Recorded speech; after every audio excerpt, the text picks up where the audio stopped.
Your peace lives inside the minds of strangers. People who barely know you decide how you feel today. This is the quiet prison most adults never escape. You replay one comment for hours. You check your phone for approval. You shape your words around invisible judges who never even look up. 2,000 years ago, a Roman emperor solved this exact problem. By the end of this video, you will hold the same key. Most people think confidence is loud. They imagine bold speeches and unshakable posture. Real Stoic freedom looks nothing like that. It is quieter.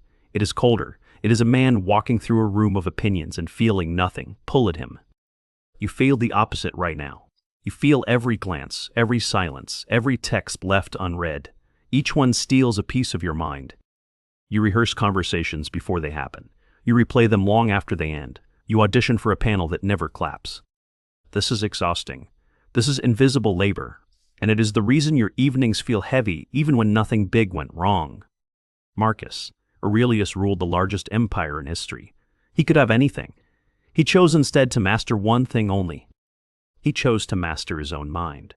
In his private journal, he wrote that other people's opinions were like smoke, real, visible, and completely powerless. He called this the inner citadel, a fortress no person could enter without your permission. Most adults hand out the keys daily. The Stoics had a simple rule that changed everything. They called it the dichotomy of control. It sounds small. It is not. Some things are up to you. Most things are not. What people think of you sits firmly in the second category. You could not control another person's mood. You could not control their interpretation. You could not control the story playing inside their head about you. You can only control your actions, your effort, and your character. Everything else is weather. You do not argue with weather. Epictetus understood this better than anyone alive. He was born a slave, crippled by a cruel master, and still freer than emperors. He said something piercing. He said, when someone insults you, remember it is your judgment about the insult that wounds you, not the words themselves. Read that again slowly. The words have no teeth. Your mind sharpens them and hands them back to yourself. This is the part most people never realize. The crowd is not attacking you. You are translating their faces into attacks. Most of what you fear they think, they never thought at all. They were tired. They were distracted. They were thinking about their own lives. The Stoics had a phrase for this kind of mental noise. They called it disturbance, or, in their language, pathos. A passion that owns you. Apatheia was their goal, not coldness, not numbness.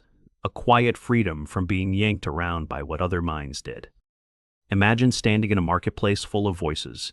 Some praise you, some mock you, most ignore you. You walk through unchanged. That is not arrogance. That is sovereignty.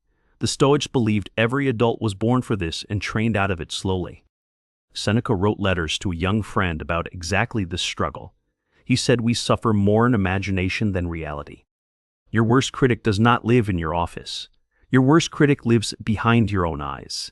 He invents enemies the world never sent. Now imagine applying this tomorrow at work. Someone gives you a flat look in a meeting. Old you would carry it for days. New you notices it, names it, and lets it pass through. Their face is their business. Your peace is yours. The first shift is mental. You stop assuming every silence means rejection. You stop reading minds you were never invited into. The second shift is emotional. The constant hum of low anxiety begins to fade. Your chest feels lighter without you noticing exactly when. The third shift is identity. You stop being the person who needs approval. You become the person who acts from principle. Marcus Aurelius wrote a line that should be carved into every modern desk. He said it is not events that disturb us, but our opinions about events. A look is just a look. A comment is just sound. A silence is just absence. You add the meaning. You can remove it. The Stoic practice for this is direct. It has 3 parts. Anyone can do it starting tonight. First, the morning audit. Each morning, name one person whose opinion has been controlling you. Speak the name out loud once. Then ask one question. Is their opinion in my control? The answer is always no. Acknowledge this and continue your day. Second, the pause. Between any moment of judgment and your reaction, insert one slow breath. The Stoics lived in that single breath. In that breath, you remember, their words are smoke. Your reaction is the fire. You choose whether to light it. Third, the evening release. Before sleep, write down one opinion that troubled you today. Then write 4 words beside it. Not in my control. Do this for 7 days. Something quiet happens by day 4. The grip of strangers begins to loosen on your nervous system. Comment which type of approval has controlled you most. Coworkers, family, strangers online. Naming it out loud begins to break it. If this is landing, drop 1 word below. Citadel. It marks the moment you decided to take your mind back. Now back to the deeper work. Because knowing this rule is not enough. Most people learn it and still suffer. The reason is simple. The need for approval feels like safety. Your nervous system learned it young. It will resist this change. You were a child once. Approval meant food, shelter, belonging. Your body still confuses adult opinions with childhood survival. The Stoics knew this trap. They called it false attachment, a bond that feels protective but is actually a chain. Traditional advice tells you to just not care. This never works. You cannot bully your mind into freedom. The Stoic method works differently. It does not ask you to stop caring. It asks you to redirect what you care about. You care about your character.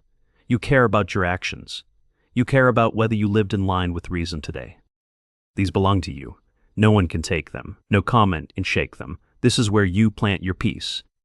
Picture a coworker who criticizes your work in front of others. Old pattern. Your face burns and you replay it for nights. Stoic pattern. You notice the heat. Breathe once and ask one thing. Is the criticism true? If yes, learn. If no, release. Their delivery is their character. Your response is yours. You never trade your character for someone else's bad day. Picture a family member who never approves of your choices. Every visit you shrink. Every call you feel 10 years old again. The Stoic answer is not to argue. It is to remember they cannot control you unless you hand them the controls. You can love them and still not need them to agree. These are different things. Most adults never separate them. Picture social media. A post gets fewer likes than expected. Your mood drops for hours. You did not even notice it happen. The Stoic move is awareness first. Name it. The number on a screen is shaping my chest right now. That is absurd. Release it. Picture an argument with someone you love. They say something unfair. Your old reflex is defense, then attack, then guilt. The Stoic reflex is one breath, one question. What part of this is in my control? Only your words, only your tone. You may still feel anger. The Stoics never denied emotion. They denied being ruled by it. There is a vast difference. Here's the secret level most teachers skip. The freedom from caring is not the goal. It is only the beginning. What comes after is something rarer. You begin to act from your own center. Your choices stop being reactions and start being decisions. You start saying no without long explanations. You start saying yes without seeking permission. Your life narrows toward what is yours. This is what Marcus called living according to nature. Not wild nature, your nature, the reason and character built inside you. A mind that does not need applause cannot be bribed. A mind that does not fear disapproval cannot be threatened. This is real power. The world will sense it. People treat you differently when you stop performing for them, not because you demanded respect, because you stop begging for it. You will lose some people. The ones who fed on your approval seeking will drift away. Let them. Their absence is your inheritance. You will gain something quieter. Mornings without dread, evenings without rehearsal, a chest that feels like your own again. So hold the core truth. You cannot control what people think. You can only control what you do say and become. Their opinions are weather. Your character is the house. Build the house. Stop arguing with the ring. The crowd is not your judge. The crowd is barely paying attention. You have been performing for an empty theater. Tonight, do one small thing. Write down the name of one person whose opinion has been living in your head rent-free. Beside their name, write one line. Their thoughts are not my home.